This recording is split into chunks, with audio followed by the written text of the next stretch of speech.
Gleam of the Final Dawn quest updated. The Adeptus Mechanicus monastery defenses have been breached. Immediate intervention by the rogue trader is required. According to the acquired data, a sacred reactor is hidden in the depths of the temple complex, captured by the rebels. Only protecting the relic's control panels from the heretics will ensure safety. We'll cover the landing area, Lordship. Glory to the Von Valencius dynasty. Okay, well, we've got an awareness test here, so we'll start with that. Judging by the dead people's equipment, they were the same wardens the governor sent to the monastery's aid. They died before getting, 30 feet from their ship. That's not a great sign. It's about time. Lore Imperium, only a 93% chance to succeed. I beg your pardon? And you failed on a 93%. Come on, Cassia. Sacred statue has been shattered into pieces at the hands of blasphemous heretics. And we can't get another try. Potentially after a level up. Based on how Owlcat has played or done previous games, after a level up you can go back and try other checks again. So it might still work the same way. Do athletics here, see what we see. Unexpected result. Oh, allows us some new goods, I guess. We've got another medikit and another frag grenade. Sure. Victory awaits. More goods. More stuff to just sell. Lore Imperium, 93%. Come on, Cassia. Don't fail this one. I did it? Yes. Lay people unworthy of entering the hallowed cenobium humbly said their prayers next to this computational altar.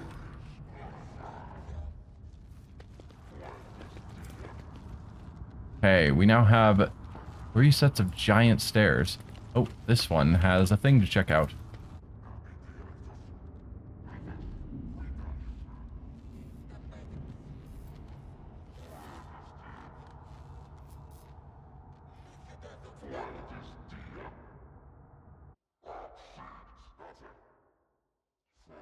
Pretty impressive view.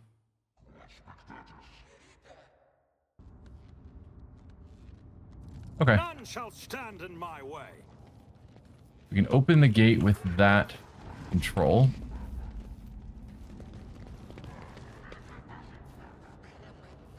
Nothing else on that side. Anything over here to check out? No. Okay, then we'll just open the gate.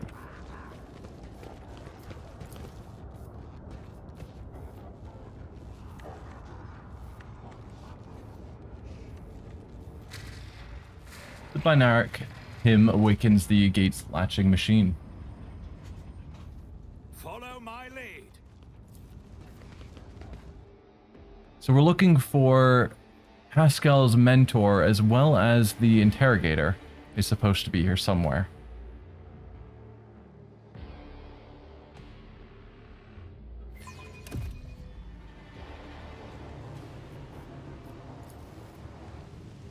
The heretics were killed swiftly and ruthlessly. They never had time to reach for their weapons.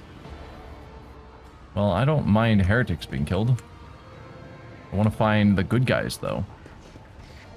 Glory be to the current of the motive force. May its dulcet light shine on Hysteric Koronus. Be back? No?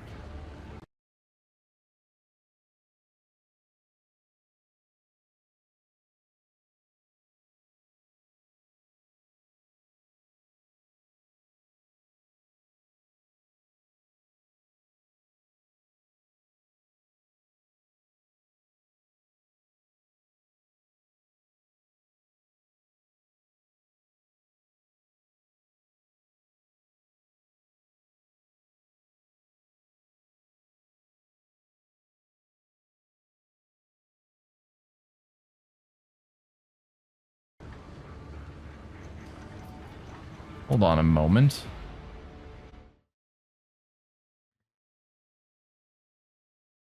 Just want to see if OBS has crashed and is just lying to me about still running properly.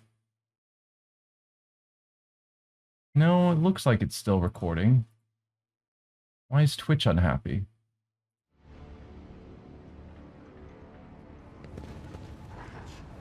Okay, Twitch is back. Cool.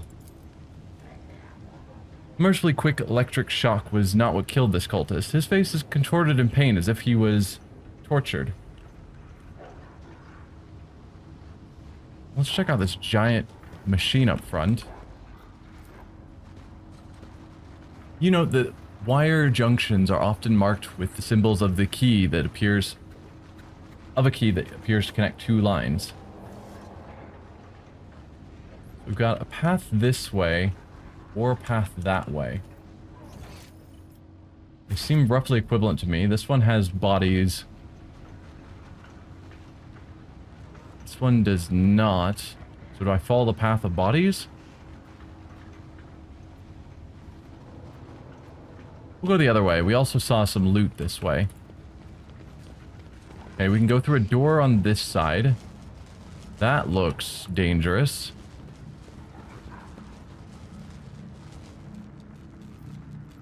We could potentially tech use to maybe turn off that arcing. We'd have to time our movements, I'm sure.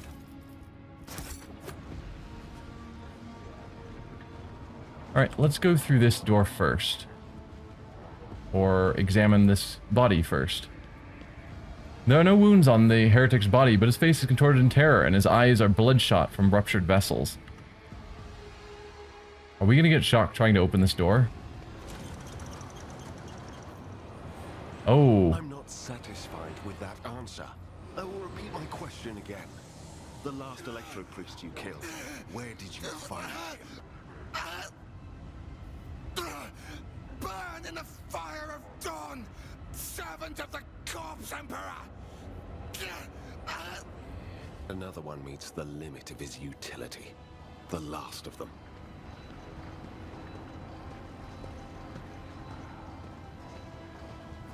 Well, we found our interrogator. Pretty sure. Heinrichs.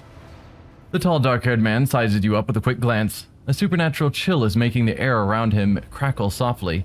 The expensive fabric of his jacket is stitched with gold thread and marked by several reddish-brown stains. A force sword and a vox hang from his belt, and the emblem of the Holy Inquisition glitters on his chest. Seneschal, isn't this the chap we're supposed to find for the Lord Inquisitor? Interrogator von Calix, I presume. The Emperor protects. Kneel and repent of your heresy before the rogue traitor, filthy sorcerer, and I might spare your life. No. Oh, come on. The fact that that's even a choice here.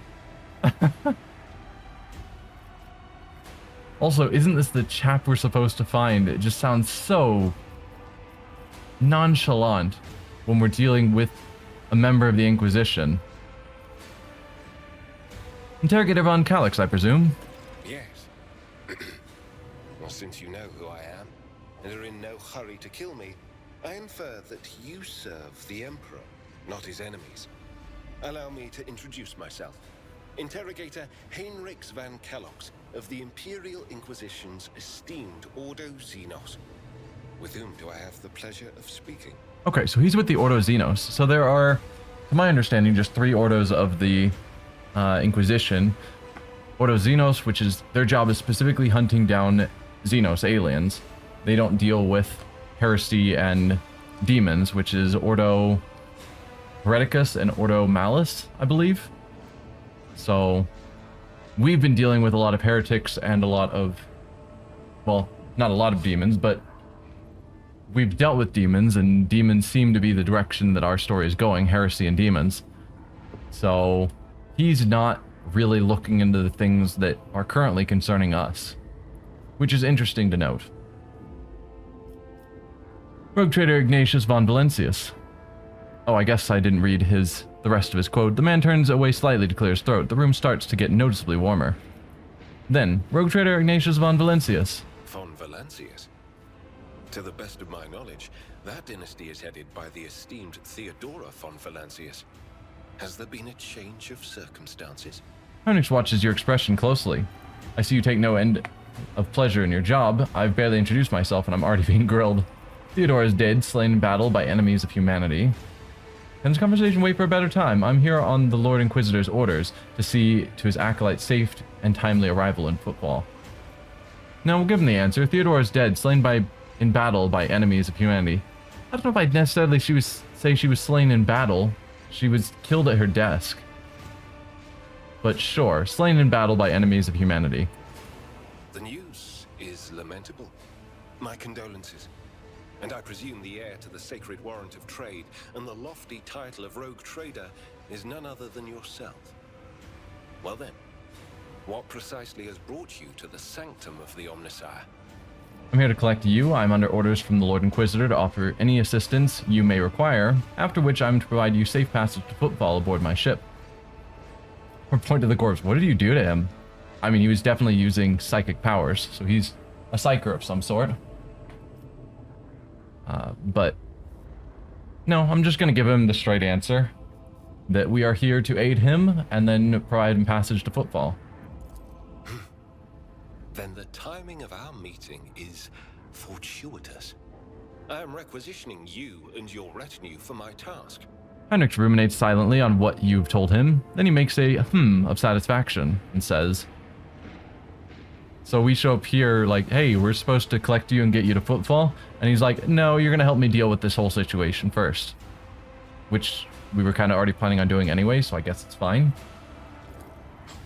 Requisitioning? Young man, your choice of words is unseemly to the point of insult. You are addressing a rogue trader. Abelard's left speechless for a moment. Abelard, the Inquisition has higher authority than rogue traders. Like, we are nearly at the top of the chain of command. There are very few people who can requisition us, but an Inquisitor can.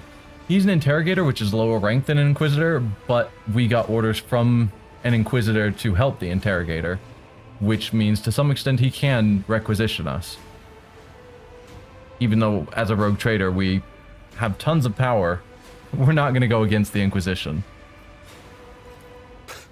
I don't imagine you'll be any happier if I say taking into inquisitorial custody.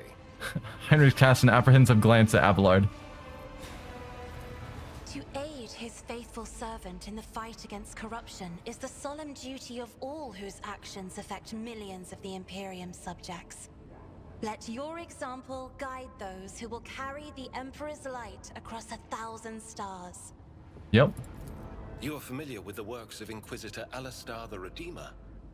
Not every acolyte can say the same, let alone people less initiated.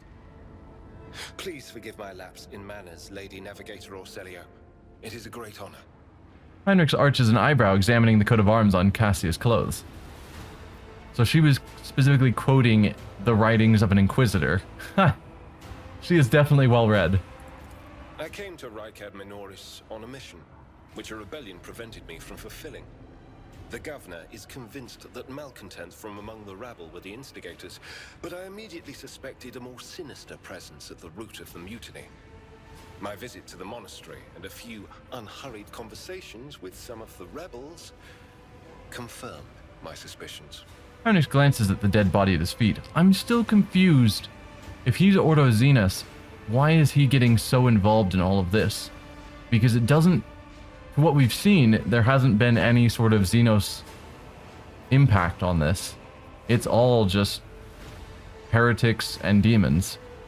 Mainly heretics. So I'm just confused about his involvement. Unless he's here as an Ordo Xenos for some other purpose, and this just happened to happen next to him, and he's like, well, it's not really my direction to investigate, but I'm here, so I'm gonna check into it anyway. Someone by the name of Aurora is leading the rebellion. Data indicates that the head of the cultists is here right now, in the sanctum of the ancient reactor. Given the prophecy of the final dawn, and the special efforts made by the enemies of humanity to seize the monastery, their goal is to gain access to the holy power source's control circuit and trigger a process that, once started, cannot be stopped. In other words, to detonate the reactor, thus being themselves the cause of their much-touted final dawn. Yeah, it's an interesting idea to spout prophecies of this final dawn that's going to happen and then just physically force it to happen. It's like, it's not really a prophecy if you're the one who does the thing that makes it happen. Blasphemous insanity. The tech priest's visor flashes and turns a bloody scarlet. A soft hum of some activating systems is heard from under his robe. As Heinrich van Kallik speaks, you suddenly notice the way he is looking at you, with his eyes slightly narrowed, as if he is peering into your soul, a soul that is touched by the gift of sorcery. The change in your expression does not escape the interrogator's notice, and you see the corner of his mouth twitch. He must have instantly recognized a fellow psyker. Precisely what were you doing at the monastery? Point to the corpse. What did you do to him? This wretched planet's troubles are none of my concern. I'm taking you to the ship now. No. I can help you with Aurora. Let's join forces. Well, I like most of these. Precisely what are you doing at the monastery? I arrived here with an escort squad, only to lose it in our very first open skirmish. The monastery is swarming with heretics. The soldiers I requisitioned from the governor fell in battle, bled to death, or deserted. I had to make do with catching and forcefully interrogating individual rebels. It is from them that I learned what I relayed to you just now. Point to the corpse. What did you do to him? I convinced him to cooperate. Huh. I can influence living bodies, and I find that the interrogated are much more eager to share information once the blood starts to boil in their veins. Heinrich bows his head, cracks his neck, and grimaces. So I'm assuming sometime soon they're going to ask me to put him in my party, and I'm going to have to figure out who I want to get rid of. But I don't know what his role is.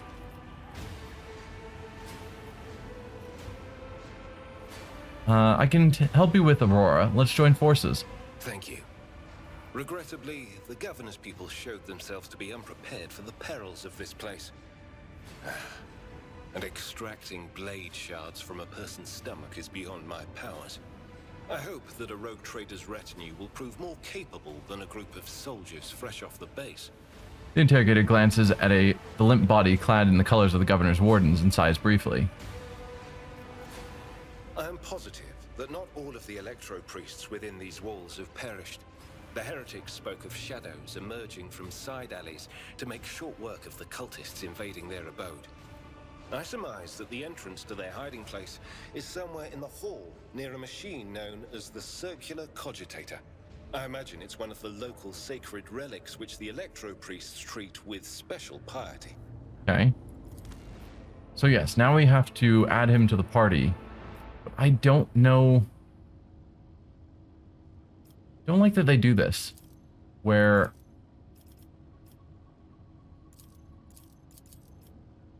yeah, I don't know what his role in the party is, and I don't have any way that I can find out. So I have to remove someone.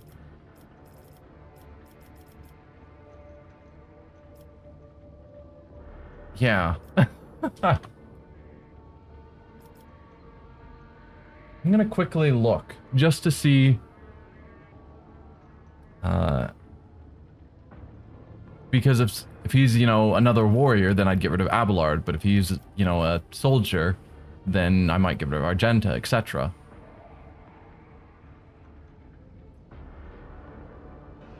Heinrichs. What is your class? He's a warrior. Okay. If he's a warrior, then we'll take out Abelard for now. Put Cabela back in. So he will be our frontline tank like Abelard. He's a psyker tank, which is what I was kind of thinking of doing myself. But I ended up going soldier instead. Would have been awkward if I'd been a frontline psyker tank and then we got Heinrichs and he's also a dogmatic psyker tank. So, good thing I chose soldier instead. Okay, so Abelard's gone. We've now got Heinrichs. Interrogator von Kalixis, Kallox, gone. Thinks the priests are hiding somewhere near the circular cogitator. Find the surviving priests. Okay, simple enough. He is level 4, so we have 8 more ranks available to him. Yikes. Okay. What are we gonna do with you? So, I guess that's a question. If we go back to his summary. So yeah, as a warrior, he has the same daring breach. Origin talents. Word of the Emperor. All allies in a circle with 5-cell radius gain +1 resolve until the end of combat. Every additional stack of this effect increases the resolve bonus by +2. And then he also has Iron Arm, which I believe is biomancy. So he's a biomancy focused psyker. Target gains +10 strength and toughness until the end of combat. Yep, biomancy, sanctioned psyker, humanity's finest.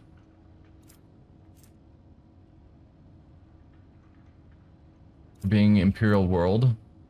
Sanctic as well, so he's biomancy and sanctic. Okay. Sanctic powers are used by pious psykers to protect allies and smite heretics. He's definitely focused around xenos, as we would expect. And he is dogmatic, as we would expect. Okay. Makes sense. So with that in mind, so he's a biomancy, sanctic, psyker, warrior. So I still like the idea of going psyker minoris, just to get his psi rating up for whatever psychic powers he has. Are these his psychic powers he can pick up? I suppose so.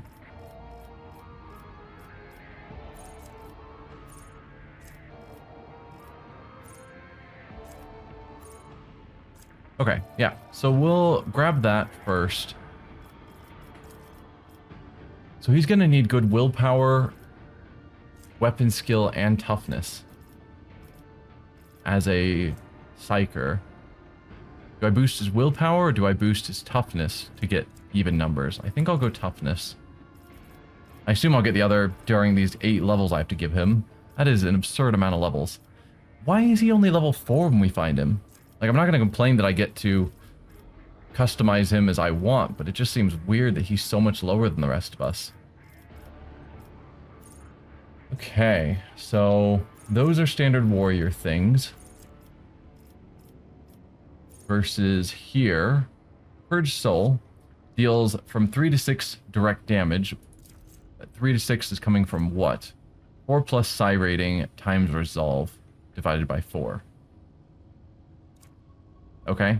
Its damage is increased by 50% against Xenos, by 100% against Chaos Worshippers or Drukhari, by 150% against demons, and by 50% if the enemy has already damaged the Psyker or any of the Psyker's allies this combat. These damage bonuses also affect any damage bonuses from other sources. I don't know what Drukhari are.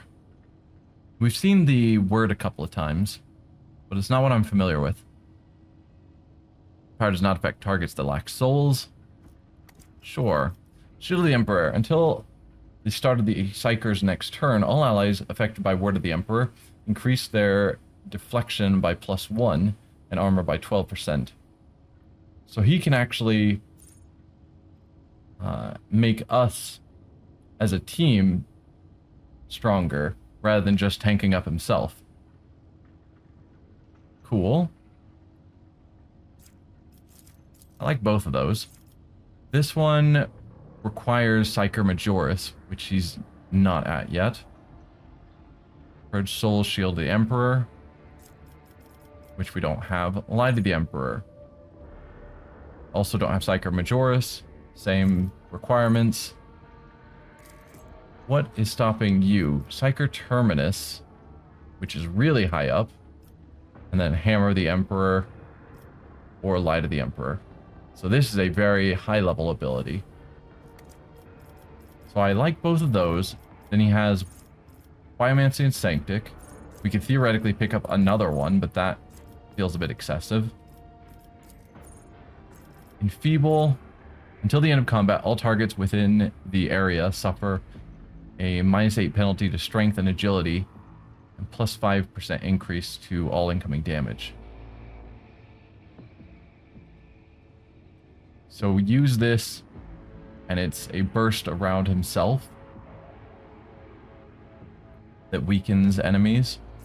Invigorate. Restores 7 wounds to the target. If this ability brings the target to full wounds, this power also removes all stunned, bleeding, fatigued, blinded, mobilized, staggered, and fresh injury effects from the target. Yes, that's one of the nice things about Biomancy is they are able to do healing without using medkits. So, also very tempting. Metabolic Overcharge requires Psyker Terminus, which is very high leveled. Regeneration or Warp Speed. Regeneration, Psyker Majoris, which we're not at yet. And then either Invigorate or Enfeeble. Until the end of combat, the target recovers +3 wounds at the beginning of each of their turns, and removes 1 effect. Targets several effects. The removed effect is selected randomly. Warp Speed requires Enfeeble or Invigorate. Until the end of combat, the target ally increases their movement points by 4, their agility by 7, and their action points by 1.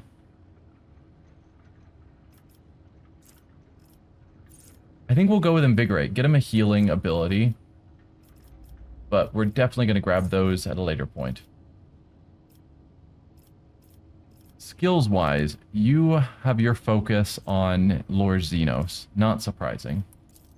We'll keep you going with that. Abelard was our carouse person. So we'll probably want to give that to him as well. I think carouse and athletics were Abelard's focus. So maybe I should give him carouse because his Lord Xenos is already at 50. Just to try and cover the areas that we no longer have. Yeah. So we got our toughness up. So, although it doesn't show because we haven't actually leveled up, but pick toughness here, so that's actually going to be at 40. Let's grab willpower to bring that to 50. Psyker's armor increases by 5%. This bonus increases by 5% at the start of every round of combat except the first. So his armor is just going to keep going up by 5% every single round. That's crazy. Edge of Dawn. Enemies adjacent to Psyker suffer 10% more damage. Great for a melee character, a melee Psyker. Well, just melee character in general. First time that momentum reaches 200 during the Psyker's turn, the Psyker gains +5 to all characteristics, +1 to resolve, +1 to deflection, and +1 to all damage the Psyker deals until the end of combat. Not bad, not crazy. Hymns of Hatred. Critical hits scored by anyone within the Psyker's line of sight, including the Psyker themselves, increase the Psyker's critical damage by 1% until the end of combat. And stacks. No. Psalm of Heroes. The Psyker's Psi rating is increased by 1 until the end of combat every time an ally uses a heroic act. We don't use heroic acts terribly often. Sanctified Slayer. The Psyker's critical hit chance increases by 5%. Just in general, he crits more. Alright. Blade of Light. Force weapon attacks. Do you have a force weapon? I mean, probably. But I didn't pay attention. And I don't want to undo all of this to find out. Force weapon attacks deal +2 more damage and have 10% more armor penetration. Using a heroic act by the Psyker decreases veil degradation by 3. I assume he's not going to be causing tons of veil degradation. He probably has abilities to prevent that.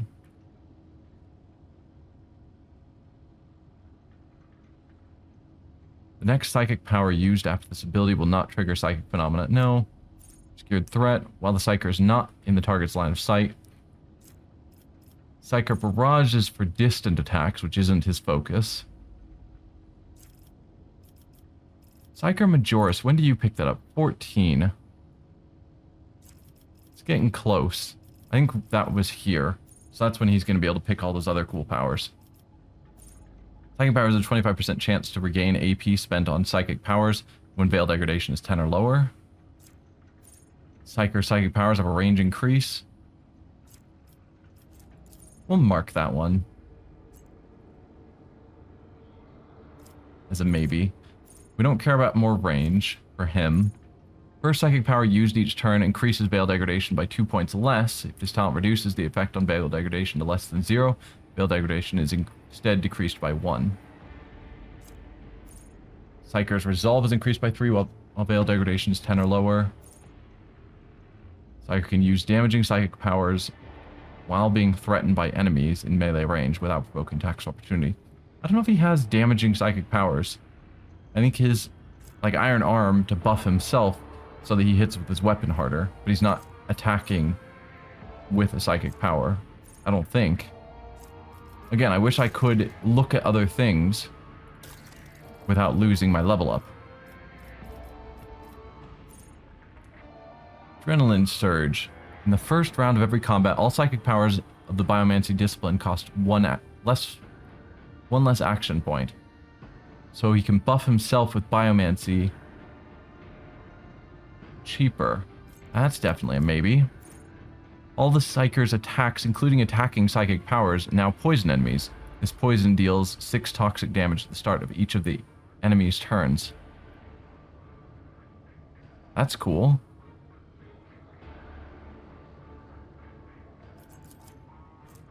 Whenever the Psyker is healed or heals an ally, if the character being healed is already at full wounds, the character instead gains temporary wounds equal to the healing. These temporary wounds do not stack. No. When an enemy adjacent to an ally dies, that ally gains a stacking corpus conversion effect. If multiple allies are adjacent to the dead enemy, one is selected at random. The Psyker's next psychic power that targets only the target with corpus conversion will work as if the Psyker's psi rating was +2 higher, will not degrade the veil, will not trigger psychic phenomena or perils of the warp, and will remove 1 stack of corpus conversion from the target.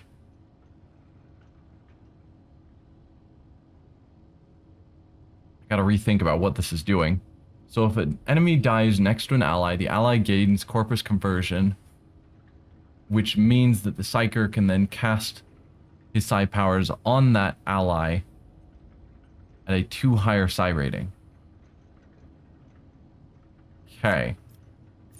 It's weird, but maybe. Whenever... I'm thinking that maybe he can use this on himself. So he kills an enemy, or an enemy next to him dies, giving himself corpus conversion. And then he can cast his Iron Arm or other psychic abilities on himself more powerfully. Whenever an effect applied by the Psyker increases the damage suffered by a target, this effect is increased by half. For example, a 20% increase becomes 30%. Good to keep in mind. Pulse of Life. Whenever the Psyker heals themselves or another character with a psychic power, or an effect applied by a psychic power, this healing can critically heal with a chance of 17%. This critical heal chance is increased by all the effects with increased critical hit chance, and the amount healed is increased by the same value as critical damage. Wow. And that 17% is coming from 5 + 2 times willpower bonus. So as we boost his willpower, it'll go up even more. Cool. Sanguine Siphon. Every time the Psyker deals damage, they gain a +1 stack of Sanguine Siphon effect. If the damage was dealt to a target adjacent to the Psyker, they gain +2 stacks instead. When the Psyker suffers lethal damage, the stacks of Sanguine Siphon are removed to reduce this damage by 1 for each stack, until either all stacks are removed or the damage is no longer lethal. So as he damages enemies,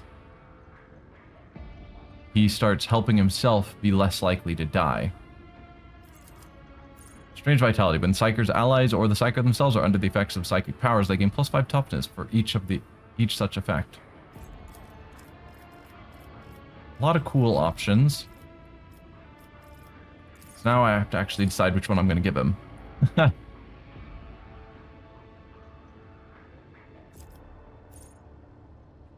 going to go with Adrenal Surge.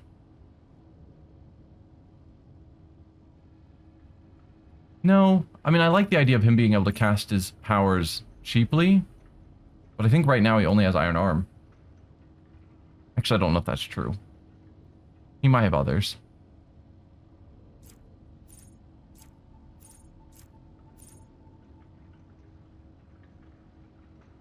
Do I make him more of a healer?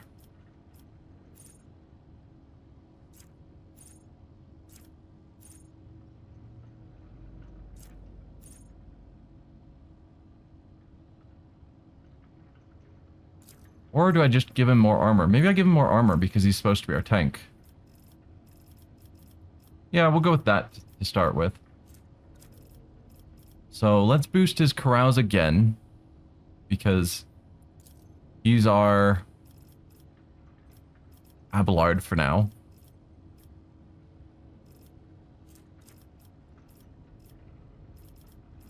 So looks like we have the same choices again. Sure, we'll grab a General Surge. Daring Breach also grants +10 movement points until the end of the turn, where it does not provoke attacks of opportunity this turn. So just a way to get to an enemy quickly for his Daring Breach. Daring Breach being what? Stores all AP and MP and gains +4 movement points until the end of the turn. They do not lose movement points after performing attacks. The warrior has no limit on melee weapon attacks this turn. Okay, so he would restore all of his AP and MP and gain +14 movement, not provoke attacks of opportunity, and make lots of additional swings. I do like that. Till the end of combat, the warrior gains +4 movement points for each kill and may use their movement points after attacking or using abilities. Also good. For 1 round, they become priority target for every enemy hit by their melee attacks. More parry, more deflection, until the end of combat. This turn, melee attacks deal an additional lots of damage. And by lots, apparently it's 2. That's not amazing, but it could go up. I think more movement sounds pretty cool. Oh, there's so much to go through.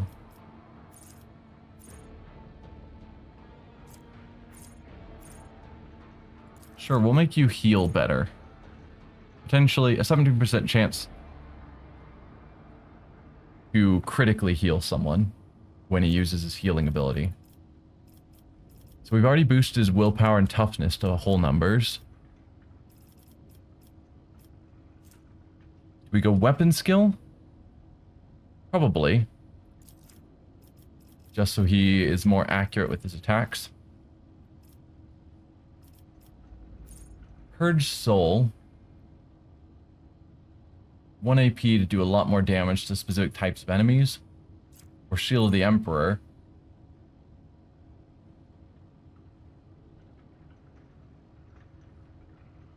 That boosts all nearby allies' defenses.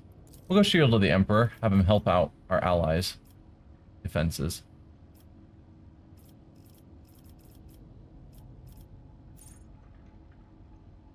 Do more damage to adjacent enemies? Maybe.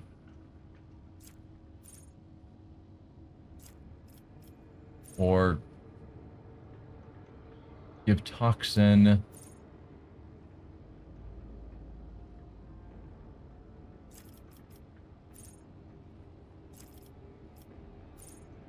Yeah, we'll just do more damage to nearby enemies. That's fine. Weapon skill again. That'll boost that to a solid 50. We've already boosted your carouse up. Now it's 65, which is pretty good. Do we have anyone doing athletics? Not really. That was Abelard. So I guess we'll boost his athletics as well. His Lord Xenos is already pretty good. We could keep boosting it, but meh. There we go. Love to see how he actually runs in combat.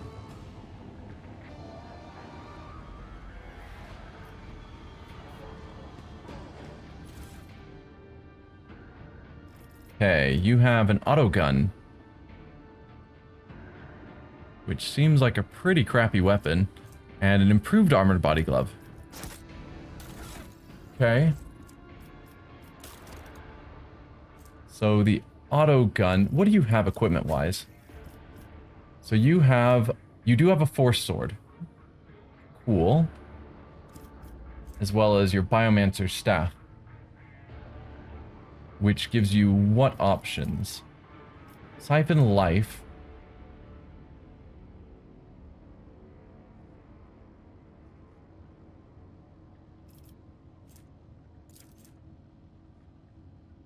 Okay, the psyker drains life from the target, dealing psyker's staff power level times 1 plus psi rating damage, and healing the psyker for psyker's staff power level weapon wounds.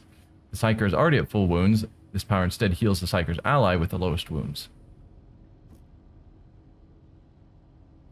So from a distance, he can take 4 to 8 damage. I assume that's attacking with the strike. Are they saying that staff power times 1 plus psi rating is 0? I guess, what's the psyker's staff power level? Will his staff power level 6 gain siphon ability? So its power level is 6. So 6 times 1 plus 1. That sounds like 12 to me. So he would hit an enemy for 12 damage and gain back 6 health. But it looks like it's thinking that the power level is 0. Not sure about that.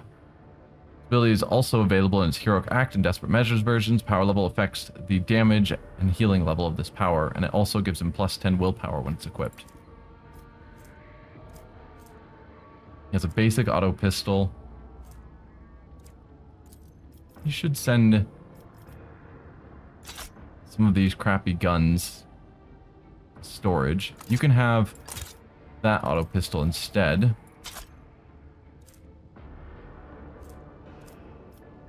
You've got a flak vest on, which isn't amazing.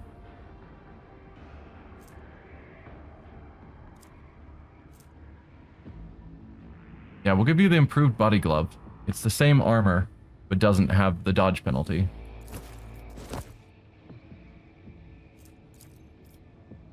Add that to cargo. Have some armor, sure. Don't think we need the auto gun.